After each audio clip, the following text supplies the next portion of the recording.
আমরা 3 দিন ধরে এভাবে চলে আসছি, কোনো সাংবাদিক নয়।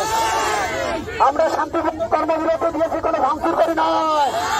এরপরে কোম্পানির উপর মামলা দিতে চায়, 10 বছর পর মামলা দিতে চায়। এটা আমরা মানি নেব না, আমরা আইনি পদক্ষেপ নেব। আজকে শ্রমিকদের পাশে কোনো দল নয়, নীলফামারীর কোনো নেতা নয়, নীলফামারীর কোনো দল আমাদের পাশে নয়। আমার জবাব রইল, আপনারা এখন নীরবতা কেন? আপনারা কি টাকা খেয়ে মুখ বন্ধ করছেন? আমি সকল দলের উদ্দেশ্যে বলতে চাই, আপনারা কিসের জন্য দল করেন? আপনি শ্রমিকদের পাশে কেন নাই আপনারা?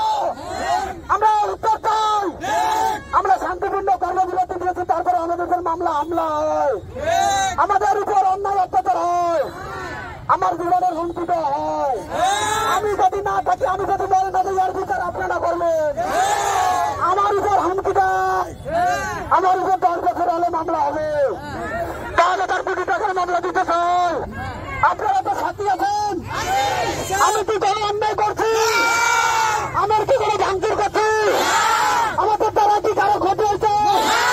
আমাদের দাবি দাবা ওরা মানে নেয় নাই।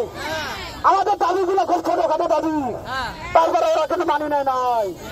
কিন্তু সেকেন্ডারি আমাদের শ্রমিকের সাথে অনিয়ম হয়, কেউ কথা বলে না, কোন দল কথা বলে না, কোন প্রশাসন কথা বলে না, সবাই নীরবতা পালন করে। আমরা অল্প একটিতে সন্তুষ্ট, আমাদের এই অল্প একটি আমাদেরকে দিতে চায় না। অথচ এই শ্রমিকদের টাকার উপর নির্ভর করে বাংলাদেশ একটা অর্থনীতিতে সচ্ছল।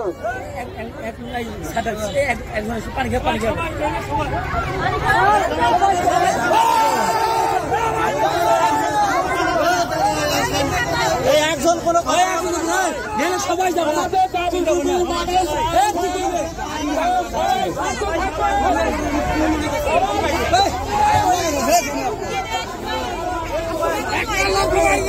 এই সারে তো পরশুদিন ছিল।